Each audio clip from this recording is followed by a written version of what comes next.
All right, guys, so I'll show you how we essentially 5x'd this newsletter revenue by changing one little thing. And that thing is the audience retargeting, specifically the devices they're on. So if you can look at this newsletter, so what you're looking at right now is segment data, right? So this is Beehive segment data. Each segment is responsible for a Facebook ads campaign. The bottom one, these two campaigns are iOS only.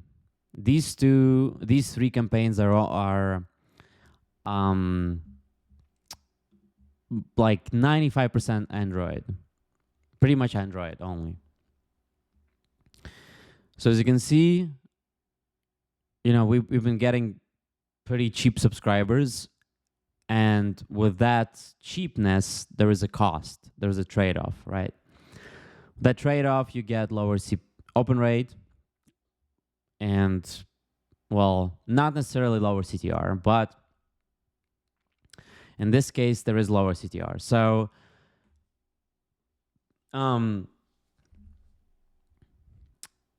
when you have a newsletter that specifically monetizes a lot with ads, and when all of these smaller newsletters, they monetize with CPC ads primarily, mostly, they really care about clicks on ads, right? So if you're buying subscribers that are not clicking, and if you're not measuring this, it's not really optimal.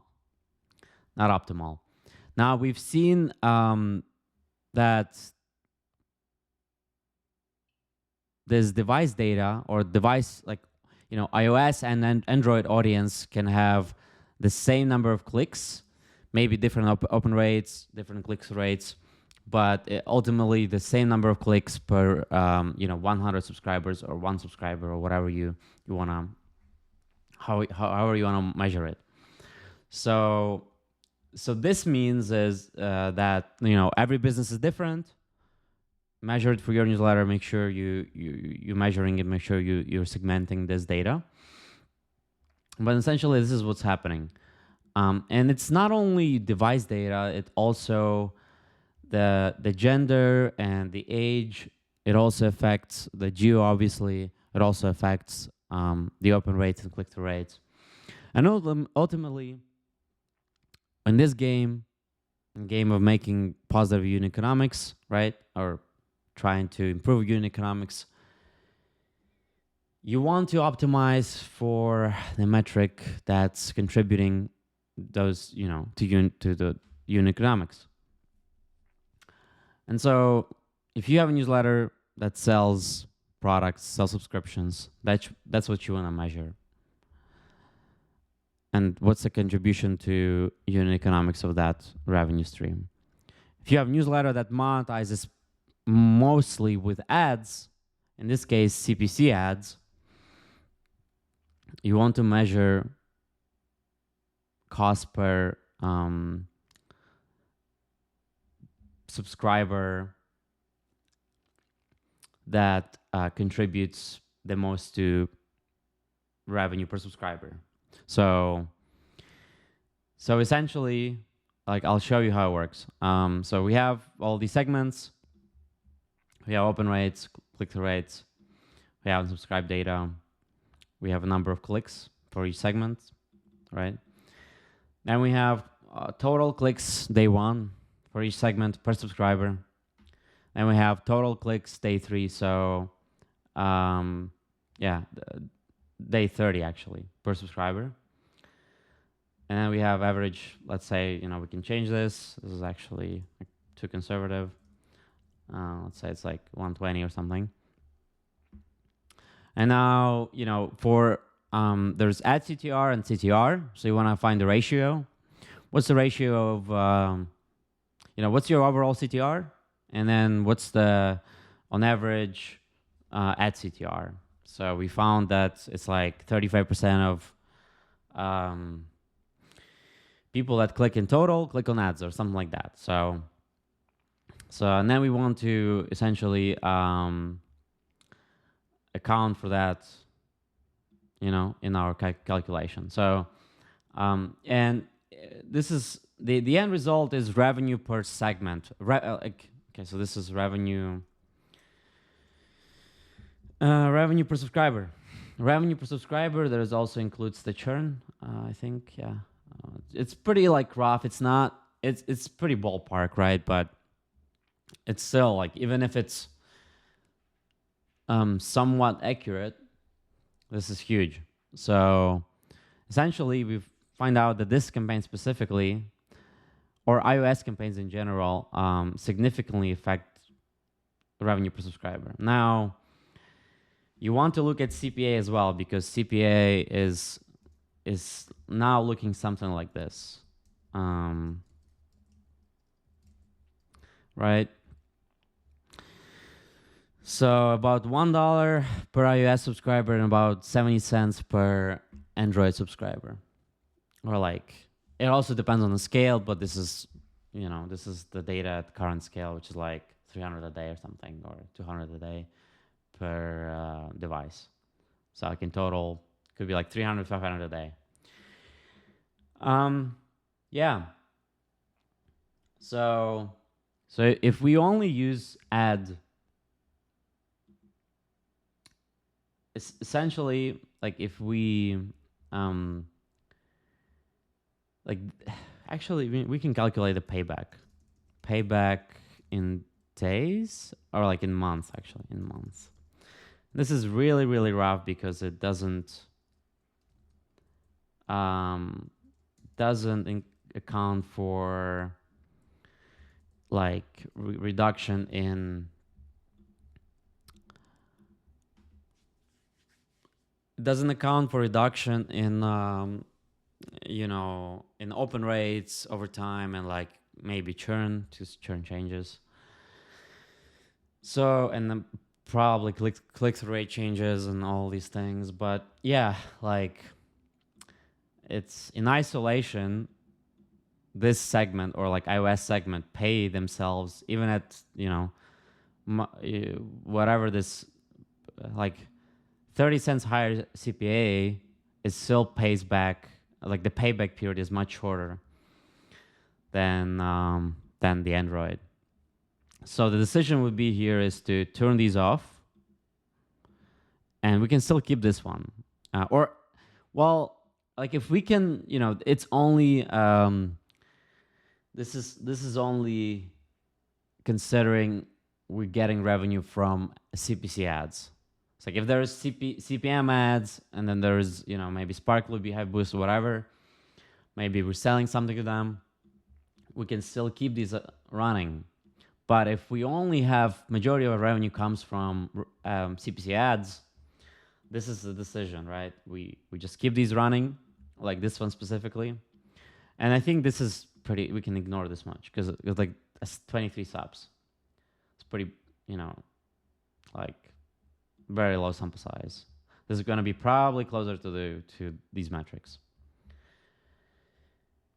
But yeah, this is like pretty, you know, cool, I think. And then what you can do as well, when you have other revenue sources, you just add this data together, right? And then you calculate revenue per each segment, revenue per campaign. And what we've actually started doing is we've started sending some of this data back into Meta, and we need more data. But at some point, once we have more data, we're gonna optimize for people that only click or only open, and at the end, you know, we can tie it back to revenue.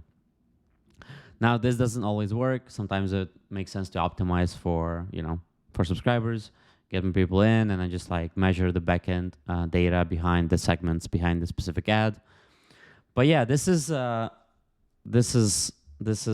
how it's done, and I'll show you the calculations, right? So we have this the segment size, this is the open rate, click-through rate, unsubscribe rate. So all these input parameters.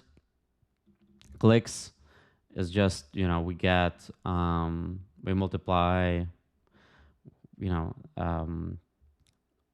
subs by open rate, and then multiply it by clicks per rate. So this is number of clicks, of actually number of clickers. Yeah, but essentially it's number of clickers or clicks. Yeah, it doesn't really matter in this specific case, because we trying to get clicks per day one in this case. So clicks per day one would be number of clickers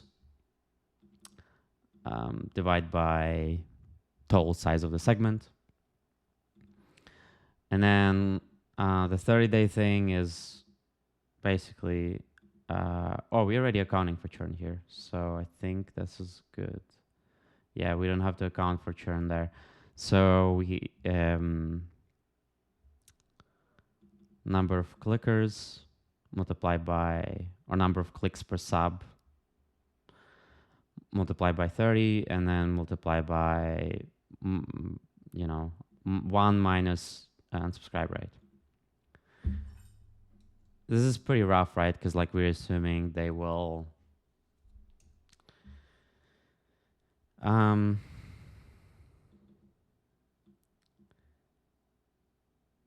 mean, I think it's, so I guess we're assuming here that they will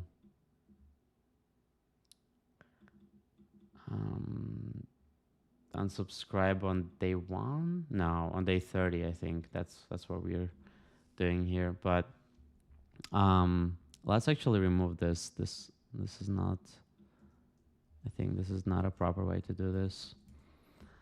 So it's basically going to be number of clicks multiplied by 30, right? And then average CPC, that's what, let's say, what we're getting from ads. This is the way you calculate this, is you look at your CTR, and then you look at, maybe let's say last 30 posts, and see what the actual ad CTR in them is. And then you just divide it by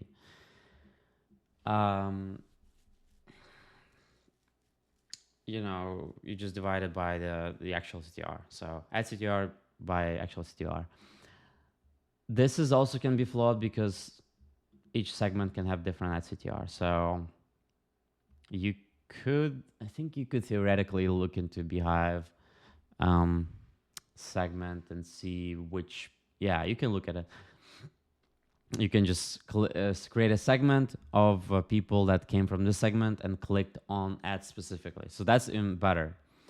So, but let's say, assuming we've done that, then you actually can just put, here's actually number of clicks from this segment, ad clicks. And that would be much, much better, much more powerful. So, and then you multiply essentially the number of clicks per sub by this ratio. And then you do revenue per subscribers. So you multiply the CPC by number of ad clicks per sub on day 30, and then there's no, okay, you know what, I think that calculation where we should add it back, then subscribe rate, we'll add it back.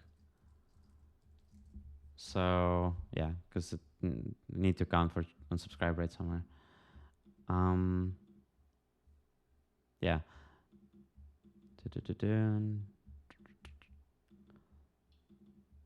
So this is how it's calculated.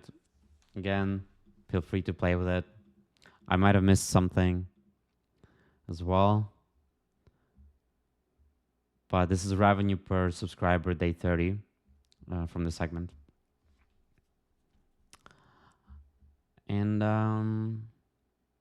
this is the CPA, this is the payback. Actually, does it make sense? Yeah, it does. So and let's say we can add something like Spark Loop here or something like that. Spark Loop, or say it's like 50 cents or 40 cents.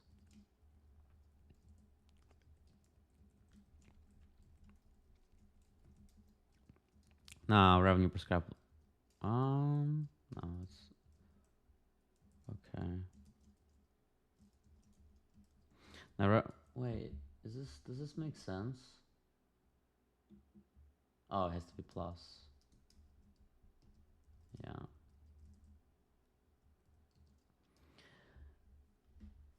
But again, it's more about like LTV, right? So LTV of this segment would be much higher. And the payback is obviously super important, but LTV is extremely important. So yeah, that's it. Let me know if you have any questions, and I'll see you in the next one.